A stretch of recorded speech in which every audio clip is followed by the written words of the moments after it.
والصلاة والسلام على أشرف الأنبياء والمرسلين وعلى آله وأصحابه الطيبين الطاهرين. أما بعد فأعوذ بالله من الشيطان الرجيم. بسم الله الرحمن الرحيم. اليوم أكملت لكم دينكم وأتممت عليكم نعمتي ورضيت لكم الإسلام دينا. قال النبي صلى الله عليه وسلم: أنا خاتم النبيين لا نبي بعدي ولا رسول بعدي. وقال رسول الله صلى الله عليه وسلم: خيركم من تعلم القرآن وعلمه. صدق الله العظيم وصدق رسوله النبي الكريم. سب دوست عقیدت و محبت کے ساتھ درود پاک پڑھ لیں. اللہم صلی علی محمد وعلی آل محمد کما صلیت علی ابراہیم وعلی آل ابراہیم انک حمید مجید. اللہم بارک علی محمد وعلی آل محمد کما بارکت علی ابراہیم وعلی آل ابراہیم انک حمید مجید. لائق سب تعظیم و تکریم قابل اعزاز علماء کرام، واجب الاحترام برادران اسلام، قابل قدر بزرگوں، دوستوں، بھائیوں، جامع مسجد ختم نبوت چک 122-23 فیروزہ میں آج کا یہ عظیم شان اجتماع تحفظ ختم نبوت، عظمت قرآن اور ذکر ولادت مصطفیٰ صلی اللہ علیہ وآلہ وسلم کے مقدس عنوان سے معنون ہے. اس اجتماع کو منعقد کرنے والے، تعاون کرنے والے، خدمت کرنے والے، شریک ہونے والے، اللہ سب کی حاضری کو قبول فرمائے. مجھ سے پہلے عالمی مجلس تحفظ ختم نبوت کے مبلغ علماء کرام، مختلف حضرات نے عقیدہ ختم نبوت کی وضاحت پر بڑی خوبصورت گفتگو فرمائی ہے. نعتیہ کلام بھی آپ نے سنے، اور یہ تقریب جس بچے کی عزت افزائی کے لیے سجائی گئی تھی، اس بچے نے قرآن پاک کا آخری سبق بھی آپ کے سامنے پڑھا. اس کی، اس کے والد کی، اس کے استاد کی دستار بندی بھی ہوئی. یہ ایک اعزاز ہوتا ہے، اور ان اجتماعات کا مقصد دوسرے دوستوں کو جذبہ دلانا ہوتا ہے. یہ کوئی دکھلاوا نہیں ہے کہ ہم نے کوئی بڑا تیر مار دیا، ایک بچہ ختم ہو گیا، اس نے قرآن کر لیا. مقصد یہ ہوتا ہے کہ آج سعادت اس بچے کو ملی ہے تو ہمارے بچے بھی یہ سعادت حاصل کریں.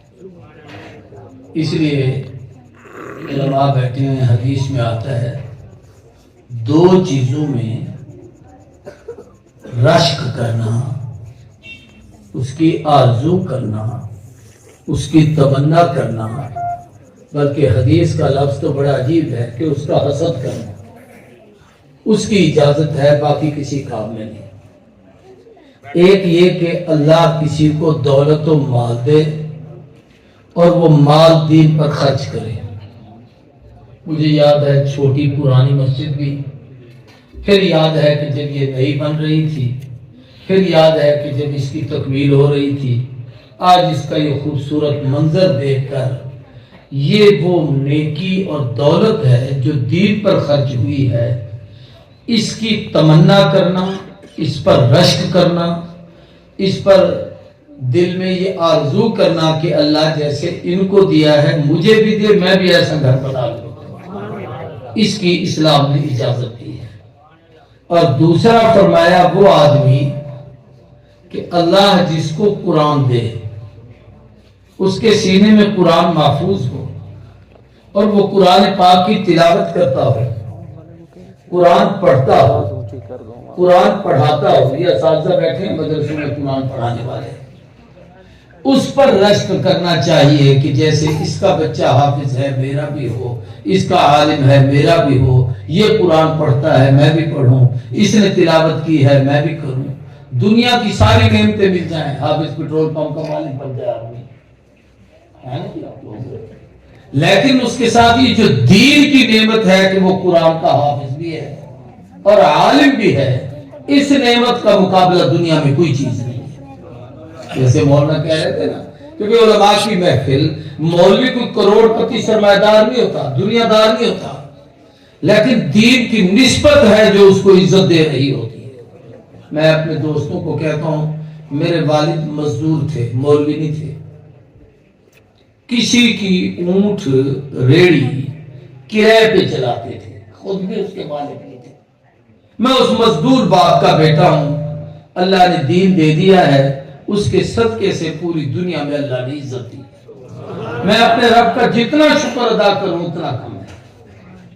یہ جتنے لوگ دین کی نسبت کے ساتھ جڑے ہوئے ہیں، یہ ممبروں پر آگے پیچھے یہ سامنے بیٹھے ہوئے ہیں، ان سے پوچھئے، حقیقت ہم سب کی یہی ہے کہ ہم غریب خاندانوں کے لوگ ہیں، لیکن دین کی وجہ سے آج اللہ نے عزت دی ہے، عظمت دی ہے، تو ان دو چیزوں میں رشک کرنا کہ قرآن بھی ملے اور دولت بھی ملے، اور ان دونوں کا آپس میں جوڑ بڑا ہے کہ دولت قرآن پر خرچ ہو تو دونوں نعمتیں اکٹھی ہو گئی کہ اس کی دولت بھی کامیاب ہو گئی اور اس کا پڑھنا پڑھانا بھی کامیاب ہو گیا۔ اس لیے آپ کے یہاں بچوں کا مدرسہ بھی ہے، بچیوں کا مدرسہ بھی ہے، اور ضروری یہ حقیقت بات ہے کہ ان دونوں میں جو بچے اور بچیاں تعلیم حاصل کر رہے ہیں، اس کے لیے قرآن مجید، اس کے لیے دفاعی، اس کے بجلی کا خرچ، اس کے اندر تعلیم کا نظام، اس میں پڑھنے پڑھانے والوں کے اخراجات، یہ جو اہل محلہ آپ جمع کر کے خرچ کرتے ہیں، یہ وہ در حقیقت نعمت ہے کہ قرآن بھی آپ کو مل رہا ہے اور دنیا کی دولت بھی قرآن پر خرچ ہو رہی ہے، تو آپ دوہرے اجر کے مالک بن رہے ہیں۔ میں نے قرآن مجید کی ایک آیت کریمہ کی تلاوت کی ہے، اس میں عقیدہ ختم نبوت بھی ہے، اس میں عظمت قرآن بھی ہے، اس میں عظمت رسول بھی ہے، اور اس میں دین اسلام کی صداقت اور حقانیت بھی ہے۔ آیت ایک ہے، اس میں سارے مضمون اللہ نے جمع کر دیے ہیں، اس پر میں کچھ باتیں جتنی اللہ مجھے توفیق دے گا، مریض آدمی ہوں، جتنی توفیق دے گا اتنی باتیں عرض کر سکوں گا۔ جس ترتیب سے حضور پر قرآن آیا، تمام نبیوں کی آسمانی کتابوں میں اور حضور پر آنے والی وحی میں فرق یہ ہے کہ ان کی کتابیں کٹھی آتی تھی، تورات ایک ساتھ آئی، انجیل ایک ساتھ آئی، زبور ایک ساتھ آئی۔ قرآن پاک 23 سال میں حضور پر مکمل ہوا۔ علماء کہتے ہیں 23 سال میں یہ جو آپ پر قرآن اترا، 23,000 مرتبہ جبریل امین حضور کے پاس، کبھی وحی لاتے تھے، کبھی کوئی اور پیغام لاتے تھے، کبھی جناب والا احکامات بتانے سمجھانے کی ترتیب کے لیے آتے تھے، کبھی کسی چیز کی رہنمائی کے لیے آتے تھے، تو یہ جبریل کا آنا جانا حضور کے ساتھ تھا۔ قرآن مجید حضور پر اتنے عرصے میں مکمل ہوا۔ ہمارے بچے 2 سال میں یاد کر لیتے ہیں، حضور پر 23 سال میں مکمل ہوا ہے۔ کیا حضور نہیں یاد کر سکتے تھے؟ حضور تو تھے بھی صاحب زبان، قرآن عربی میں ہے تو حضور کی تو اپنی زبان عربی ہے، لیکن 23 سال کی حکمت یہ ہے کہ یہ قرآن ہمارے نبی کی سیرت اور زندگی ہے۔ رب کو یوں کہو، شاید اللہ کی شان کے عظمت کے مطابق یہ میرا جملہ ہو، پتہ نہیں میں کہہ بھی پاتا ہوں کہ نہیں، کہ رب چاہتے یہ تھے کہ میں اپنے یار کا ذکر خوب کروں، اس لیے رب نے 23 سال لگائے اپنے محبوب کی سیرت کو خود بیان کرنے۔ ہر وقت میں اپنے یار کے تذکرے کروں، کبھی اس کی اداؤں کے، کبھی اس کی وفاؤں کے، کبھی اس کی تعلیم کے، کبھی اس کی تبلیغ کے، کبھی اس کی سیرت کے، کبھی اس کی صورت کے، کبھی اس کے سر سے پاؤں تک حلیے کے، کبھی ایک ایک عمل کو قرآن پاک نے بیان کیا. یہ حضور کی سیرت ہے ساری. اب 23 سال جو 40 سال سے لے کر 63 سال کی عمر تک 23 سال آپ پر قرآن اترتا رہا، مکی زندگی میں بھی مدنی زندگی میں بھی. ہجرت سے پہلے جتنی صورتیں آئیں ان کو مکی کہا جاتا ہے، ہجرت کے بعد جتنی آئیں ان کو مدنی کہا جاتا ہے. اس کے لیے یہ ضروری جو مکے میں اتری وہ مکی ہو، جو مدینے میں اتری. ہجرت سے پہلے جہاں اتری وہ مکی ہے، ہجرت کے بعد جہاں اتری ہے وہ مدنی ہے. اب یہ سارا قرآن مجید 23 سال میں اللہ نے اپنے محبوب پہ مکمل کیا. اس میں عبادات بھی ہیں، اس میں احکامات بھی ہیں، اس میں اعمال بھی ہیں، اس میں ایمانیات بھی ہیں، اس میں اسلامیات بھی ہیں. اسلام کلمہ پڑھنے کے بعد مسلمان کی زندگی کا کوئی عمل ایسا نہیں جو انسانی ضرورت ہو اور قرآن میں اسے بیان نہ کیا. سب کچھ اللہ نے اس کے اندر مکمل کر دیا ہے. ارکان اسلام 5 ہیں: کلمہ، نماز، زکات، روزہ، حج. کلمہ سب سے پہلے ہے، اس کے بغیر آگے کوئی عمل قبول نہیں ہوتا. اس کی مثال علماء نے لکھی ہے کہ درخت کی جڑ ٹھیک ہے تو اوپر درخت کو پھل پھول لگیں گے، اور اگر اس کی جڑیں مضبوط نہیں ہے تو پھل پھول نہیں لگ سکتے. کلمہ ایمان مضبوط ہے، اور ایمان کہتے ہیں ما جاء بہ النبی صلی اللہ علیہ وسلم، جو حضور لائے. بیٹے میرے چاند پیارے، اس کا منہ اس طرف ادھر میرے بال منہ کرنا، ادھر منہ کرنا، ادھر منہ کرنا، اور سیدھے ہو جاؤ، ادھر ہو جاؤ، ادھر ہو جاؤ. اگر نہیں تقریر سننی تو آپ کے لیے کوئی قدغن نہیں، کوئی جبر نہیں، کوئی سختی نہیں. ادب سے اٹھ کے باہر چلے جائیں، جب چاول کھانے کا وقت ہے آ جائیں. چاول تو ہے اچھا، تو تاکہ بڑے آگے آ جائیں، میں ان کو تقریر سنوں. میں تو سنا ہی تو چونک ہو رہا ہوں. آپ ادھر آ جاؤ، ادھر آ جاؤ میرے پاس. یہ میرے لیے المیہ ہے کہ عمر کے لحاظ سے میں تم میں سب سے بوڑھا ہوں. میرے سامنے آپ نے 8-8 سال کے بچے بتا دیے. کوئی سفید ریشہ کے آ جائیں، کوئی بابے آ جائیں جنہوں نے کچھ گل میری سمجھ آ گئی. جو زیادہ دیندار ہوتا ہے وہ بہت دور بیٹھتا ہے، پھر مولوی کے نیڑے نہ بیٹھے. چلو ایک اچھا، ان کے ساتھ استاد بھی بیٹھے جو ان کو سنبھالیں.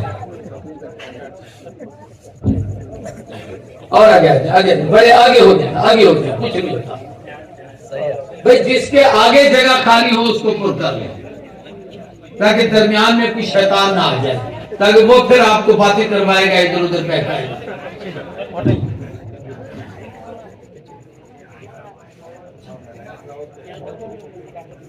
توجہ میری طرف کریں.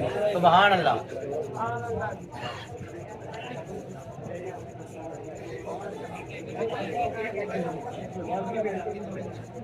23 سال قرآن پاک اترا، 13 سال مکی زندگی، 10 سال مدنی زندگی. یہاں یہ بات بھی یاد رکھیں کہ نبی کریم صلی اللہ علیہ وسلم نے دونوں زندگیوں میں 3 کام اہم کیے. مکی زندگی میں آپ نے دعوت و تبلیغ کا کام کیا ہے، ہر آدمی تک کلمہ پہنچایا ہے، ہر ایک کے دروازے پہ گئے ہیں، ان کے دروازوں پہ دستک کی ہے، گشت کیے ہیں، ان لوگوں کو دین سمجھانے کی کوشش کی ہے، اللہ کی وحدانیت بتائی ہے، ان کو کہا ہے کہ اللہ کا حکم مانو، اللہ کے نبی کے طریقوں پہ چلو. یہ مکی زندگی کے 13 سال ہیں. آج ہماری تبلیغ آسان ہے. ہم ایک مسجد میں چلے جاتے ہیں تو وہاں میں برتن بھی کھولنے پڑتے ہیں، لوگ اتنا اکرام کرتے ہیں، کھانے ملتے ہیں، چیزیں آتی ہیں، دسترخوان پیچھے اڑوتے ہیں. حضور کی تبلیغ اتنی مشکل تھی کہ مکی زندگی میں حضور کو ساحر کہا گیا، مجنون کہا گیا، دیوانہ کہا گیا، مزمم کہا گیا، راستے میں کانٹے بچائے گئے، جس میں اثر پہ اجری ڈالی گئی، آپ کو صدمے دیے گئے، تکلیفیں اٹھانی پڑی، عجیب عجیب مصائب اور مشکلات سے آپ گزرے کہ آدمی اس کا تصور نہیں کر سکتا. پتھر مارے گئے، طائف میں آپ کو اتنا مارا گیا کہ آپ سر سے پاؤں تک لولہان ہو گئے۔ عجیب کیفیت تھی رسول اللہ صلی اللہ علیہ وسلم۔ 3 سال شیب ابی طالب کی گھاٹی کی قید حضور نے کاٹی، جس قید میں آپ کے بچے، آپ کی بیوی، آپ کے اہل خانہ جو رشتہ دار قریبی تھے، بے شک اگرچہ انہوں میں سے کچھ نے کلمہ نہیں بھی پڑھا ہوا تھا، لیکن حضور کے خیر خواہ تھے، اس وجہ سے وہ گرفتار۔ اب وہ 3 سال کی قید بھی حضور نے کاٹی، یہ سب تبلیغ کی وجہ سے ایسا کہ آپ دین کی دعوت دیتے ہیں۔ مدنی زندگی کا اہم عنصر جہاد ہے۔ مدینہ طیبہ میں حضور پر جہاد فرض ہوا، دوسرے سال جنگ بدر شروع ہوئی، اور آخری سال تک 9 سال آپ نے جہاد کیا ہے۔ 9 سال میں 100 جنگ کی ہے۔ کتنی؟ ہم نے 75 سال میں کتنی لڑی؟ جو لڑی ہیں وہ بھی ختم۔ وہ یہ 65 کا نام لیتے ہیں کہ اس میں کامیاب ہوئے تھے، کارگل کی تو ویسے ہی بچا کے ان کو دے دی کہ یہ تحفہ ہے، واپس لے جائیں۔ ان کا کوئی مرا پر گرا پڑا آ بھی جائے ہمارے پاس، ہم چائے کی پیالی پلا کے ضیافت کرا کے عزت کے ساتھ گھر واپس لے جائیں۔ یہ ہمارا جواب ہے۔ صحابہ نے 9 سال میں 100 جنگ لڑی ہے، جن میں 27 جنگیں ایسی ہیں جن کی قیادت حضور نے خود کی تھی۔ آپ سپہ سالار بنتے تھے، فوج ساتھ لیتے تھے، خود جا کے حضور لڑتے تھے، زرے پہنتے تھے، سر پہ لوہے کا خوب پہنتے تھے، اپنے ہاتھ میں تلوار رکھتے تھے اور آپ جا کر لڑتے تھے۔ اور 72 یا 73 جنگیں ایسی ہیں جن میں نبی کریم صلی اللہ علیہ وسلم نے باقی صحابہ کو جرنیل بنا کے بھیجا، ان کو سرایا کہتے ہیں۔ تو مکی زندگی دعوت و تبلیغ کی، مدنی زندگی جہاد کی، اور دونوں زندگیوں میں جو قدر مشترک کام ہے، جو مکے میں بھی ہوا، مدینے میں بھی ہوا، تبلیغ کے دوران بھی ہوا، جہاد کے دوران بھی ہوا، وہ اہم کام امت کو دین کی تعلیم دینا ہے۔ تو کیا ہے؟ کیا ہے؟ نام لو تعلیم مکے میں بھی ہے، تعلیم مدینے میں بھی ہے، تعلیم تبلیغ کے دوران بھی ہے، تعلیم جہاد کے دوران بھی ہے، کہ اگر تعلیم کے بغیر تبلیغ کرو گے تو وہ امت میں آپ کی تبلیغ نہیں ہوگی، فتنہ ہوگا۔ علم کے بغیر جہاد کرو گے تو فساد ہوگا۔ اگر علم سیکھ کر، عالم بن کر، تعلیم مکمل کر کے اب